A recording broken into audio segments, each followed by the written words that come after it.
Ladies and gentlemen, the very word secrecy is repugnant in a free and open society, and we are, as a people, inherently and historically opposed to secret societies, to secret oaths, and to secret proceedings.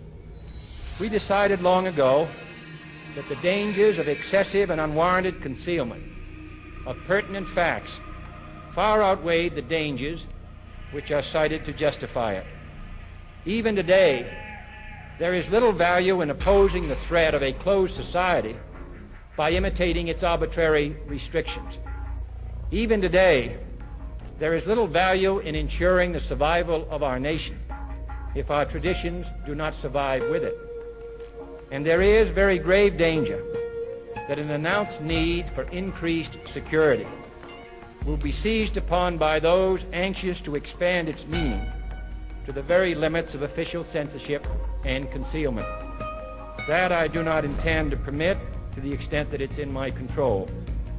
And no official of my administration, whether his rank is high or low, civilian or military, should interpret my words here tonight as an excuse to censor the news, to stifle dissent, to cover up our mistakes, or to withhold from the press and the public the facts they deserve to know.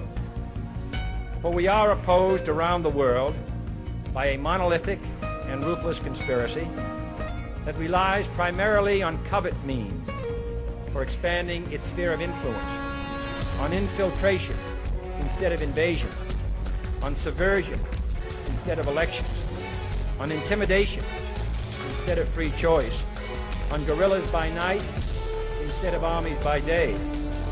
It is a system which has conscripted vast human and material resources into the building of a tightly knit, highly efficient machine that combines military, diplomatic, intelligence, economic, scientific, and political operations. Its preparations are concealed, not published. Its mistakes are buried, not headlined. Its dissenters are silenced, not praised.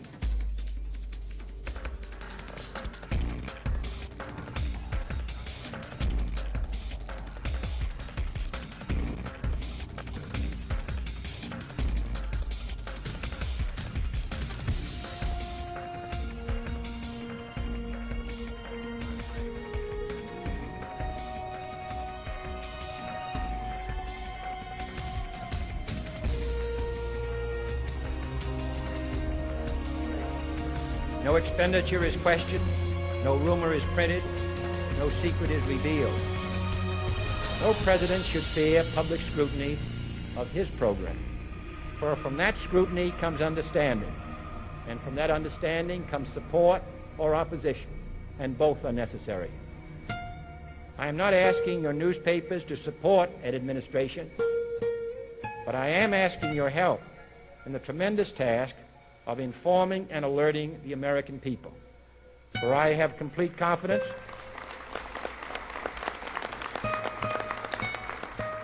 in the response and dedication of our citizens whenever they are fully informed. I not only could not stifle controversy among your readers, I welcome it. This administration intends to be candid about its errors, for as a wise man once said, an error doesn't become a mistake until you refuse to correct it.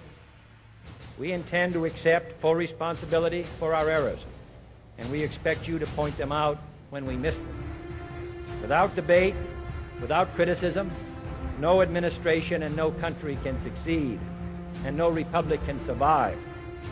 That is why the Athenian lawmaker Solon decreed it a crime for any citizen to shrink from controversy.